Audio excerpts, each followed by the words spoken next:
Leadership in times of change. What a great theme for the conference and what change we are going through today. Every couple of months I've got to go to my GP, take a couple of hours out of my day, spend $130 in a consultation fee, get a prescription, go to the pharmacy, find that diprosalic is not being manufactured at the moment or there's some logistics problem, come back a couple more weeks and get another one. It takes hours out of my day and costs hundreds of dollars a time.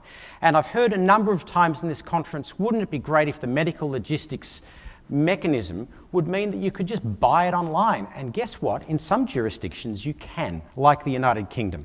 And one of the good things about the NHS is because this is incurable, my doctor just goes multiple repeat prescription, uploads it online to Lloyd's Pharmacy Online, so every time this gets nearly empty, I go to Lloyd's Pharmacy Online, I order it, and it turns up at my house, grand total £8.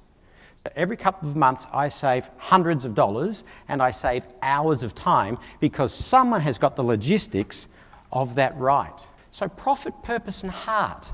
And how do we bring these into alignment in times of change? My culture, the white Anglo-Saxon Christian culture, can be particularly bad at seeing change. We can be particularly bad at seeing change, particularly when it happens outside of our cultural context.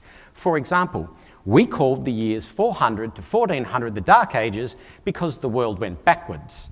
The problem with that narrative is the world didn't go backwards, just my culture did. Just the white Anglo-Saxon Christians did. What did you learn in school about who discovered the world was round?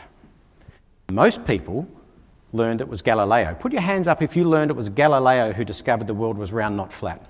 The problem with that narrative is 200 years before Galileo, this fellow on the right, Mirza Ulugh, in his observatory outside what's now Samarkand, again in Uzbekistan, discovered the world was round.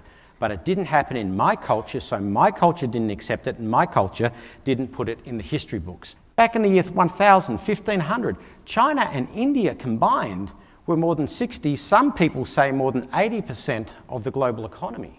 Because before 1500, individual productivity around the world was more or less the same, and in fact, your relative economic size and your relative population size as a country were in alignment.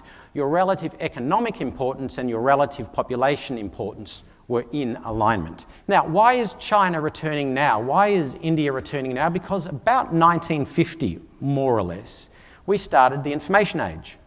And what did we do with the information age?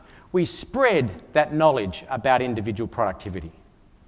We removed the comparative advantage that the Europeans had in inventing the Industrial Revolution. From 1950 onwards, it's therefore not a question about knowledge of how to improve individual productivity, it's about implementation of that knowledge. I call this a once-in-a-millennia historical rebalancing of the power of trade.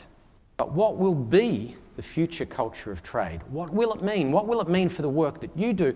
What will it mean for purpose, profit, and heart? One Belt, One Road. President Xi stood up in 2013 and he announced a multi-trillion-dollar physical infrastructure investment program to link the belt of former Silk Road countries and a seaborne road linking sub-Saharan Africa through South Asia into China. In fact, One Belt, One Road is connecting the third fastest growing region with the second fastest growing region with the first fastest growing region, and none of it includes either United States or, really, Europe. Indeed, in some ways, RCEP and TPP were China and America's way of saying, choose sides. Who are you backing? Saying that to the Asia Pacific, to which the Europeans thought, Asia Pacific, oh, Tuvalu, Tokelau, Fiji, who cares? So you flick across to the other side, Asia Pacific includes Canada, United States, Mexico, all of Central America, Peru, Chile. In fact, the Asia Pacific is so much more than Tuvalu, Tokelau and Fiji. It is 60% of global trade. This transition I'm talking about is a 20-year transition and we're 10 years through it already.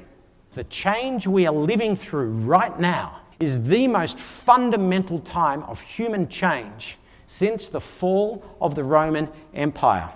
We, through the jobs we do, the education we have, the knowledge we have, we can influence it a little bit each day. We can make someone's healthcare a little bit better by understanding the logistics that's coming from this. I would argue that flexible companies will survive both the cultural and the political shift. Companies that have within them different cultural mixes of their staff and work in different parts of the world and understand these different cultures are going to be incredibly well placed. The profitable side of your business can do good. It employs people. It increases trade. It increases investment. So long as you accept good regulation, it's an incredibly powerful thing to be involved in. If you were wanting me to stand up and talk about profit, purpose and heart and talk about some great CSR program you could do or some good volunteer program you could do, yeah, I can do that. But where you're going to make the biggest difference, every single one of you in this room, is by doing your job and doing your job well, because the core business of logistics links profit, purpose and heart. Thank you very much.